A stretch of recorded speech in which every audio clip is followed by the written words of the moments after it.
Hi, this again is a very short video. It explains the difference between my approach on the robot tax and that of other numerous robot tax proposals on the internet. So let's go right to the subject and let's look at the proposal by others. Most people who talk about the robot tax are proposing to tax the robots at the manufacturer's level. They also base the tax on the number of humans the robot replaces. They then propose to use the tax to help recycle the humans the robot replaced and train them for another job. All this is very good, but I think there is a much better way. Some of the proponents of the system I just talked about are well known. Bill Gates is one of them. I have the highest respect for Mr. Gates. He is obviously a very intelligent person and very generous human being. I also admire him for the foundation he manages with his wife. They have done a lot of good and continue to do so. My approach is very different. The tax would be collected by the country where the product is sold, not where it is built. Therefore, it would not matter where it is built. The tax percentage would be based on the rating of the robot. That rating itself, say from 1 to 10, would be based on many factors, including the cost of the robot, how many robots are involved in the production of the object, number of humans it replaces, say 24 hours equal 3 humans, the cost portion of the work it does, and as many factors as we want. Eventually, only robots would pay tax, no more human tax. The good thing is that people with more money buy more stuff than the ones with less, so they would therefore pay more taxes, and this is a good thing. The robot tax would be distributed in the country where it is collected, equally to all the humans of that country. Let's say from the age of 16 years old or whatever age the country decides. It also would be used to pay for education and health care.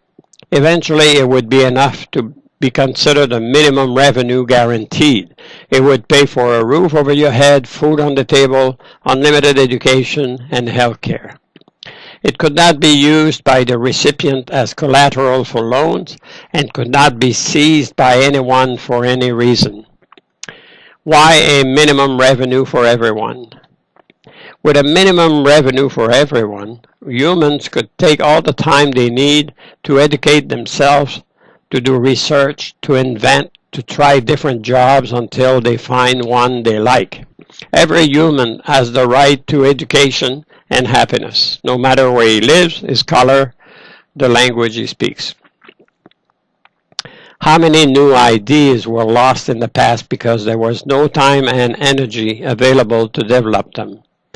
The job was consuming all the time and all the energy. For centuries, humans have been looking for ways to accomplish things apart from work, but the job was consuming most of the time and the energy. Humans wanted to develop intellectually, artistically, to do research, to invent, to try different occupations until one is found that one likes. Before the Industrial Revolution, a small group in society was privileged and could afford to do just that, the aristocracy and the riches.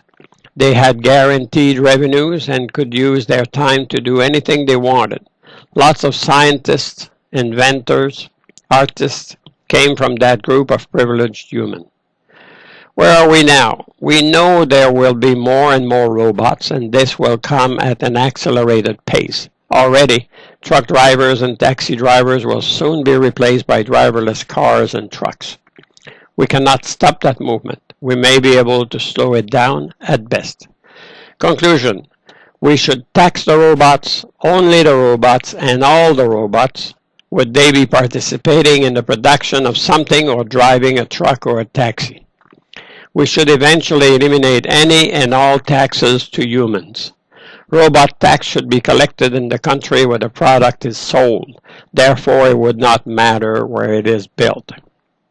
At this moment, I suspect there are already more robots involved in the production of stuff than there are humans on the planet. There is plenty of room for taxing, now and forever. The goal would be to eventually cover the world. Social Security would almost be eliminated and only be used by people who cannot function by themselves. Long-term result. After a few generations, there would be an explosion of innovations that would propel society in a new era of goodness, beauty, and truth, which are the three qualities our planet should focus on in the future. That would also open the door to the development of a planetary mind. All the inhabitants of this planet are equal, and all deserve happiness and personal fulfillment wherever one was born or live. We should help each other to achieve whatever we want to achieve, and this wherever we live on the planet. Let the robots help us step into the era of light for everyone. When more people have opportunities and time to educate themselves, more creative spirit will develop among us, and even more opportunities for development will arise. Instead of fighting the robots, bless them and encourage their development, because the more there are, the better. Thanks for listening. If you agree, pass it on to as many people as you can. If this idea makes its way onto the political scene, the younger generation could start to enjoy its benefits in a not too distant future. Thank you and have a blessed day.